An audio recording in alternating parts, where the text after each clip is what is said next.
Florida is facing a crisis no one wants to talk about. Its restaurant and hospitality industry is collapsing. Local news blames inflation, high rents, or hurricanes. But behind the headlines lies a much bigger story: the disappearance of Canadian snowbirds. For decades, nearly 1 million Canadians escaped their winters by flocking to Florida.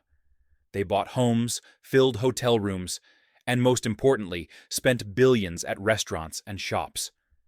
In 2024, Canadians made up 13% of all foreign U.S. homebuyers, with most of those purchases happening in Florida. Their spending kept the state alive during the off-season, when domestic tourism slowed down. But now, that lifeline is gone. Over the past year, thousands of Canadians have sold their Florida homes and decided not to return. The reasons are many: a weaker Canadian dollar, rising costs, new U.S. rules that force visitors to register after 30 days, and a growing sense of being unwelcome. Realtors confirm the trend. Homes once snapped up by snowbirds are flooding the market, unsold for months. The ripple effects are devastating. By summer 2025, Miami saw beloved institutions like Andiamo Brick Oven Pizza, Chica, and even Osteria del Teatro, a landmark for 40 years, close their doors.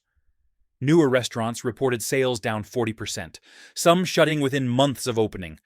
Owners cut hours, staff, and menus just to survive. Yet the missing snowbirds are barely mentioned in U.S. coverage.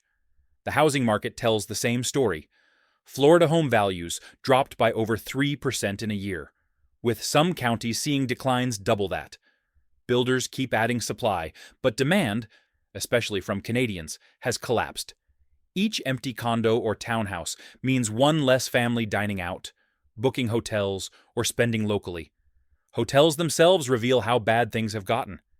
In August 2025, footage from Fort Lauderdale showed a 361-room Embassy Suites practically deserted. Empty lobbies, silent bars, and no guests. This isn't just slow season.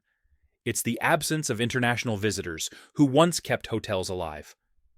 The domino effect is clear. Fewer Canadians mean emptier restaurants, weaker hotels, falling real estate, and shrinking local economies. Domestic tourists simply can't fill the gap. Most Americans are already struggling with high costs and cutting back on travel. Canadian media openly shows families walking away from Florida after decades.